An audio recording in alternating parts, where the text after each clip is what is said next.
let's take, for example, I'm squatting and my hips are hurting or my knees hurting or something like that. My approach would be, instead of shying off the weight and the intensity and just plugging away, because that's not going to clear anything up as well.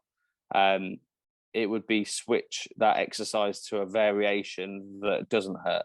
It might just be elevating the heels slightly, or it might be changing the stance. It might be changing the bar position. It might be something quite minor, and then you can just continue. It's very easy to do this with pressing exercises. A lot of people get rotator cuff injuries from bouncing the bar off their chest when they're pressing. But if you go for a slight decline, it can be literally just putting a weight plate underneath the front of a bench. It could be a slight incline. It could be switching to dumbbells and then just carry on. If you take your foot off the gas, if you're 6-8 weeks out from a show, you're already hurting, you're already in a deficit, and you completely change up your plan, your training plan and your stimulus, then you've got to spend 2 or 3 weeks accumulating that intensity again.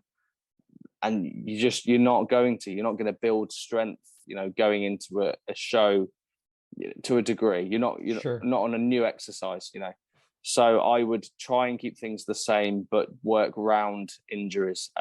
Things like lower back strains from touch and go deadlifts for me, get really risky, especially when you get lean and you can't really brace against the belt anymore. So you're getting a lot of spinal flexion on the last few reps, and it only takes one of those to really pull something, or worse, hernias and all sorts. So sure. I wouldn't do those anymore. I did them in the past, and I've hurt my back, and I've had to just do rows for a couple of weeks and then try deadlifts again. Had to sumo deadlift. God forbid I ever have to do that again. But I had to sumo deadlift for 6 weeks or so in 2018 because I couldn't bend forward to pick the bar up, and sumo deadlifts, by the way, did nothing for my back, nothing at all.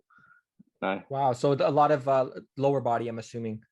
Yeah, it was just glute exercise for me. And really. Hamstrings. Yeah. That is incredibly valuable still. You're human. So that's for people listening, even the best of the best will have these things pop up, and it's how you handle them. They don't just quit. Sometimes it happens where you have to drop out of a prep. I've spoken with some, like, for example, I've spoken with like Jeff Alberts and whatnot, where he's had to pull out of preps before, but for maybe other reasons, even potentially lifestyle stuff. But the point being is, where I'm getting at with this is making those small adjustments just can make a world of difference, right? Like, it doesn't have to be this whole panic attack where you felt a little thing, a little tweak or twin, and you think that's it, I got to quit, I got to drop it. That doesn't make a champion. That doesn't have you continuing on and being the best. It will at least have people questioning if maybe they are doing too much in terms of on the volume side of things or the frequency side of things. Is it necessary? Yeah, you can equate your awesome progress to genetics, but let's be honest, like,